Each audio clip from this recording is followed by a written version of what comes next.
નમસ્કાર મિત્રો, દ્વારકાના ધારાસભ્ય પબુભા માણેકની મુશ્કેલીઓમાં વધારો થઈ શકે છે. મોટા આંદોલનના પડઘા વાગી રહ્યા છે. જી હા, થોડા સમય પહેલા એક વિવાદ સર્જાયો. એમએલએ પબુભા માણેક પર એફઆઈઆર કરવા સુધી વાત પહોંચી ગઈ. દલિત સમાજ, અનુસૂચિત જાતિ છે, એમના પર ટીકા ટિપ્પણી કરવામાં આવી. અસભ્ય શબ્દનો ઉપયોગ કરવામાં આવ્યો. એક લેટર પેડ પર એવા શબ્દનો ઉપયોગ કરી પોસ્ટ પણ કરવામાં આવી. એ લેટર પેડ પણ વાયરલ થયો. એ લેટર પેડ સામે આવ્યો અને ત્યાંથી એ સમાજ છે એ લોકો મેદાને ઉતર્યા. મીઠાપુર પોલીસ સ્ટેશન પણ પહોંચ્યા. મીઠાપુર પોલીસ સ્ટેશન જઈ સમાજના આગેવાનો છે એ ત્યાં એકત્રિત થયા. સમાજના યુવાનો, આખો સમાજ ત્યાં ભેગો થઈ અને તેમજ એફઆઈઆર કરવા, ફરિયાદ નોંધાવવા, ફરિયાદ લો, પોલીસને નિવેદન કર્યું અને ત્યાં એમના ઉપર કમ્પ્લેન થાય એવી વાત, ત્યાં સુધી વાત પહોંચી ગઈ હતી. પરંતુ હવે આ જે વસ્તુ છે એ શાંત જ નથી થઈ રહી. ધીરે ધીરે આ વિવાદ વખરી રહ્યો હોય એવું લાગી રહ્યું છે.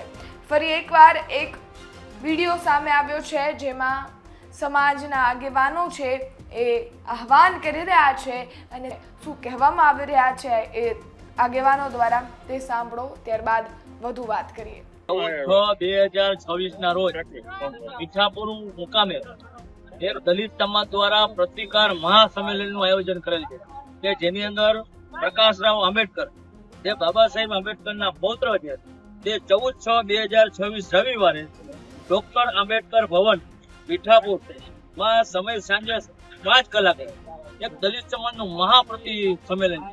એટલે હું જામનગર જિલ્લાના તમામ શહેર અને જિલ્લાના અને સૌરાષ્ટ્રના દલિત સમાજના લોકોને વિનંતી કરું છું કે આ મહાસંમેલનમાં આપણે ઉમટી પડવાનું છે, કારણ કે આ આપણા સ્વાભિમાનની લડાઈ છે. અવારનવાર જે ગુજરાતની અંદર અનુસૂચિત જાતિના લોકો ઉપર અત્યાચાર થાય છે, અન્યાય થાય છે અને પોલીસ જે માથે રહીને ગુનાઓ દાખલ કરે છે નિર્દોષ યુવાનો ઉપર, અને ફક્ત ખાલી એક વાયરલ વિડીયો હોય તોય આપણે જાણે કોઈ આતંકવાદી પ્રવૃત્તિ કરતા હોય એમ સમજીને આપણને ફિટ કરી દે છે, આખી રાત રાખે છે, આઈટી સુધી લઈ જાય છે.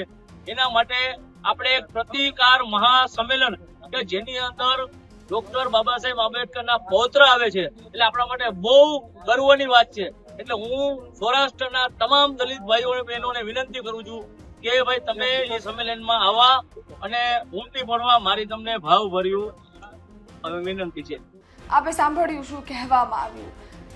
આમાં કોઈનું નામ લેવામાં નથી આવ્યું, ન એવું કહેવામાં આવ્યું છે કે એમએલએ પબુભા માણેકે કહ્યું ને આ વસ્તુ થઈ, પરંતુ આંદોલન છે એના પડઘમ વાગી ચૂક્યા છે અને આહવાન પણ થઈ ચૂક્યું છે.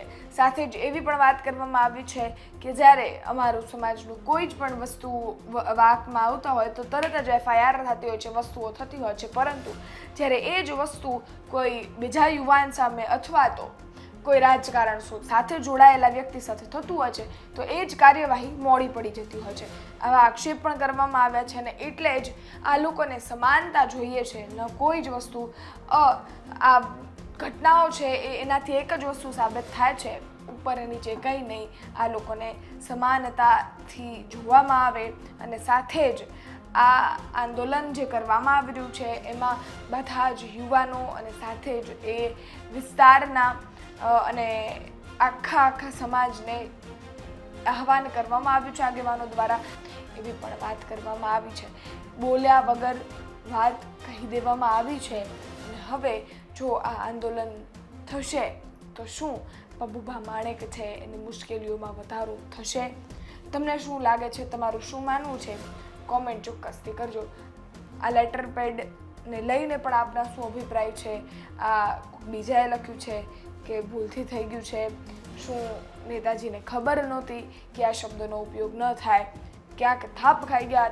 તમારો અભિપ્રાય શું છે એ કોમેન્ટ બોક્સમાં ચોક્કસથી જણાવજો, અમારા સુધી પહોંચાડજો. બાકી ફરી મળીશું નવી માહિતી સાથે. ત્યાં સુધી રજા આપો. ધન્યવાદ. જો તમારે પણ ગુજરાતના તમામ સમાચાર તમારી સ્ક્રીન પર જોતા છે તો અત્યારે જ ગુજરાત તકની યુટ્યુબ ચેનલ સબસ્ક્રાઇબ કરો. ફેસબુક, ઇન્સ્ટાગ્રામ પર જોઈ રહ્યા છો, ફોલો કરો.